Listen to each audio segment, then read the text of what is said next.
नमस्कार दोस्तों, स्वागत है आपका हमारे यूट्यूब चैनल टीएसएम अकेडमी में। और मैं ज्ञानेश्वर सावल आपका स्वागत करता हूँ इस वीडियो में। दोस्तों, हम आज बात करने वाले हैं कक्षा 11वीं के पहले अध्याय के बारे में, जिसमें कुछ प्रश्न हैं, उसको हम सॉल्व करेंगे इस वीडियो में। तो बने रहे हमारे वीडियो के साथ। तो सबसे पहले हम बात करते हैं कि फर्स्ट क्वेश्चन क्या है हमारा। तो इसमें दिया गया दोस्तों, फर्स्ट क्वेश्चन हमारा कि निम्नलिखित समुच्चयों को रोस्टर रूप में लिखिए। अब जिस अध्याय को शुरुआत करने से पहले, इस क्वेश्चन को सॉल्व करने से पहले मैं आपको कुछ चीज़ें बताना चाहता हूँ समुच्चय के बारे में। जो अध्याय है हमारा समुच्चय, इसके बारे में कुछ चीज़ें हमको मालूम करनी है। तो सबसे पहली बात मैं दोस्तों आपको बताना चाहूँगा कि समुच्चय किसे कहते हैं। सबसे पहली बात हमको समझना पड़ेगा कि समुच्चय का मतलब क्या,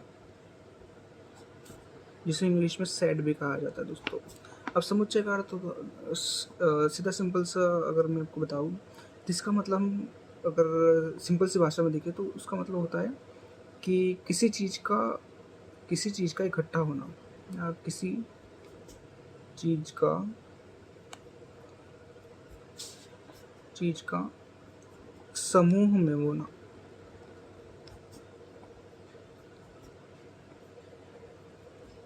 ये समुच्चय कहलाता है।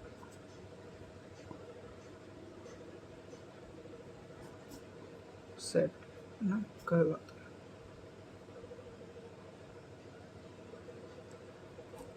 अब सर कैसे समझ सकते हैं हम कि समुच्चय सेट होता है, समूह कहलाता है। तो इसमें कुछ नियम है इसके, जिसको हमें देखना होगा दोस्तों। तो समुच्चय हम किसे कह सकते हैं, सिंपल सबसे पहली बात ये है कि समुच्चय हम किसे कह सकते हैं।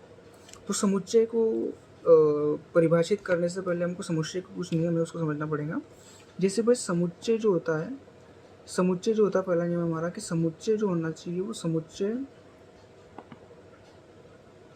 हमारा सुपरिभाषित होना चाहिए।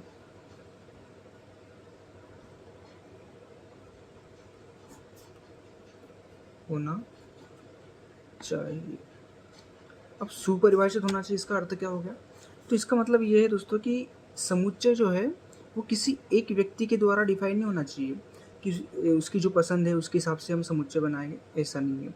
समुच्चय का जो मत है वो सार्वजनिक होना चाहिए, उसे हम समुच्चय कह सकते हैं। जैसे भाई कि जैसे मैंने बोला कि दुनिया के सर्वश्रेष्ठ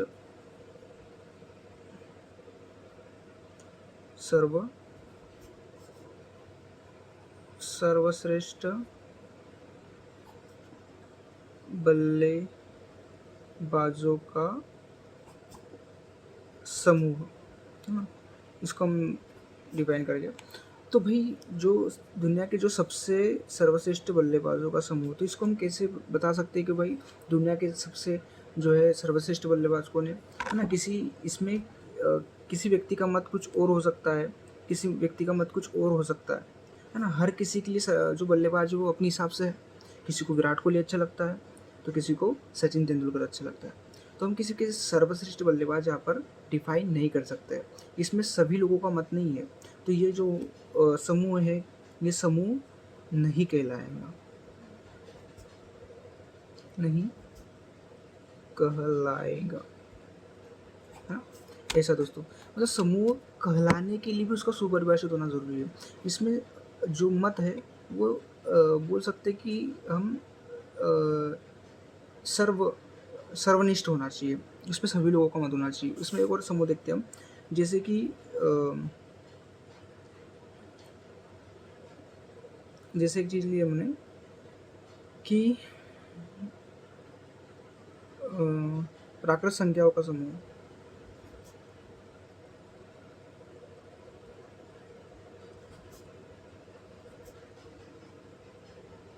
अब प्राकृत संख्याओं का समूह हम समझते हैं, तो प्राकृत संख्या है हर किसी के लिए एक है। ऐसा नहीं है कि कोई प्राकृत संख्या अलग समझता है, किसी के स्कूल में जो है प्राकृत संख्या अलग सिखाई गई हो, किसी की इसमें प्राकृत संख्या अलग सीखी हो, किसने कहा से अलग सीखो, ऐसा नहीं होता दोस्तों। प्राकृत संख्या जो होती है हमारी कौन सी होती है? 1 2 3 4 5 6, है ना। ये से निकल कर प्राकृत संख्या बनती है हमारी, है ना। तो ये जो प्राकृत संख्या है ये हम सभी के लिए एक ही है ना। सभी लोगों लोग यही इसी प्रकार संख्या को सीखते जब वो स्कूल में पढ़ते। तो यहाँ पर क्या होगा, ये सर्व मत हो गया, मतलब भाई सभी लोगों का मत है इसमें, ये सभी लोग पढ़ते हैं। तो ये भी क्या हो गया, एक ये समूह हो गया, ये समूह कहलाया, समूह है ना। और देखो दोस्तों, अगर हम आगे जब पढ़ेंगे तो उसमें समूह को इस सर्पाकार ब्रैकेट के द्वारा उसको दर्शाया जाता है ना, जो मैंने अभी ब्रैकेट बनाया है इसके द्वारा हम इसको दर्शाते हैं, है ना। समूह को इस प्रकार से दर्शाया जाता है और इसके कुछ दो रूप होते हैं। पहला इसको रोस्टर रूप भी कहा जाता है और दूसरा जो होता है वो होता है समूह रूप में, है ना, समुच्चय रूप में, है ना। ये दो प्रकार के जो है प्रकार होते हैं इसके, इसको भी देखेंगे हम जैसे जैसे क्वेश्चन सॉल्व करेंगे। तो देखते दोस्तों, है ना, हम क्वेश्चंस को देखते हैं और सॉल्व करते हैं, ठीक है। तो पहला हमारा यहाँ पर क्वेश्चन है दोस्तों कि निम्नलिखित समुच्चय को रोस्टर रूप में लिखिए। अब बात की हमने कि रोस्टर रूप होता क्या है, इसको भी समझेंगे हम। इसमें रोस्टर रूप का अर्थ होता है कि इसको हम डिजिट के रूप में लिखते हैं, किसी भी संख्या को हम डिफाइन करते हैं डिजिट के रूप में। हाँ, जैसे डिजिट हो कोई चीज़ हो तो उसको हम उसमें सॉल्व बताते हैं कि यहाँ से लेकर ये कैसा है ना। तो इसको सॉल्व करेंगे तो सबसे पहली बात इसमें दिया गया आपको ए जो है, ए समुच्चय है जो एक्स सच दैट एक्स एक पूर्णांक है और -3 से लेकर 7 तक दिया गया है हमको। इसको हम बताना है कि इसमें इसके बीच में कौन कौन सी संख्याएं आ सकती है, इसको समझना है दोस्तों। तो हम इसको हल करते हैं, सॉल्व करते हैं। तो -3 और 7 के बीच में कौन कौन सी संख्याएं आ सकती है ना, पूर्णांक है तो हमको मालूम है पूर्णांक जो है माइनस से लेकर प्लस तक चलती है, बीच में जीरो भी आता है इसमें। तो इसमें कौन कौन सी संख्या आ सकती है, 3 से कम लेनी है अपने को। तो 3 से कम कौन कौन सी आएंगी, सबसे पहले उसमें सर्पाकार ब्रैकेट लगाएंगे हम जिसको समूह को दर्शाता है। तो -2 आता है, -1 आता है और -1 के बाद क्या आता है, 0 आता है। फिर 0 की इधर प्लस चलता है तो इसमें आता है 1, फिर 2, फिर 3, फिर 4, फिर 5 और फिर 6 तक ही लेना है, क्योंकि 7 से कम बोला है उसने, है ना। 3 से ज़्यादा और 7 से, 3 से आगे और 7 से पीछे। तो यहाँ पर हम 6 तक ही इसको लेंगे। तो ये एक समूह बन गया दोस्तों, ये भी एक समूह है, इस समूह को डिफाइन कर रहा है ना। तो हम कह सकते हैं कि यहाँ से लेकर यहाँ तक ये क्या है, इसमें ये समुच्चय, ये रोस्टर रूप है इसका, ये क्या है, रोस्टर रूप है ना। चल दोस्तों, अगला क्वेश्चन देखते हैं हम कि अगला क्वेश्चन क्या है। तो अगला क्वेश्चन है हमारा कि भी एक समुच्चय है जो एक्स सच दैट एक्स संख्या 6 से कम प्राकृत संख्या है। उसमें बताना हमको कि 6 से प्राकृत कम संख्या कौन कौन सी है, उसका एक समूह बनाना है। तो मैं बताया दोस्तों, जैसे कि आपको यहाँ पर सबसे पहले जो समूह को है वो किससे डिफाइन करना है हमको, सर्पाकार ब्रैकेट से। अब 6 से कम कौन कौन सी हो सकती है, तो 6 से कम है हमारे पास 6 से कम 1 आएंगी, 2 आएंगी, 3 आएंगी, 4 आएंगी और 5 आएंगी, है ना। तो ये हमारा एक समूह हो गया, ये भी रोस्टर रूप है ना। चलो अगला जो क्वेश्चन देखते हैं हम। अगले क्वेश्चन में दिया है दोस्तों हमको कि एक्स सच दैट एक्स एक अभाज्य संख्या है जो 60 की भाजक है। अब इसमें हमको ऐसी संख्या लेनी है दोस्तों जो जो जिसमें 60 का भाग, मतलब 60 में 60 का भाग जाए, मतलब 60 को हम उसमें मतलब भाग दे सकते हैं, है ना। 60 को भाग दे सकते हैं जिससे, और वो अभाज्य होने चाहिए। अभाज्य मतलब उनका भाज्य नहीं होना चाहिए, वो मतलब उनका भाग नहीं जाता, मतलब वो टूटता नहीं है ना। तो उसको देखते हैं हम। तो ऐसी कौन कौन सी संख्या है जो किसी के पहाड़े में भी नहीं आती है लेकिन 60 को जो है उसमें पूरा पूरा भाग जाता है। तो हम अगर बात करेंगे तो हम इसमें एक ले सकते हैं दोस्तों, 2 भी ले सकते हैं, और 2 को हम किसी का भाग नहीं दे सकते, तो 2 से हम 60 को भाग दे सकते हैं। उसके बाद में 3 आता है, 3 से हम इनको भाग दे सकते हैं और ये भी अभाज्य है। और 5, ये 3 संख्याएं जो है वो क्या है, अभाज्य है ना। तो इसको भी हम रोस्टर रूप, ये हमारा हो गया। और समझ में आया दोस्तों, बहुत सरल है, बस हमको समझने की देरी है। चलो ठीक है दोस्तों, अगला जो है क्वेश्चन देखते हैं कि अगले क्वेश्चन में ये क्या। तो हमारा अगला क्वेश्चन है यहाँ पर। क्वेश्चन क्या है, डी जो एक समूह है एक्स सच दैट एक्स दो अंकों की ऐसी प्राकृत संख्या है जिसके अंकों का योगफल 8। इसमें बताना है हमको कि ऐसी प्राकृत संख्या है 2 अंकों वाली जिसका योग 8 आता है ना, जिसको जोड़ेंगे तो 8 आना चाहिए।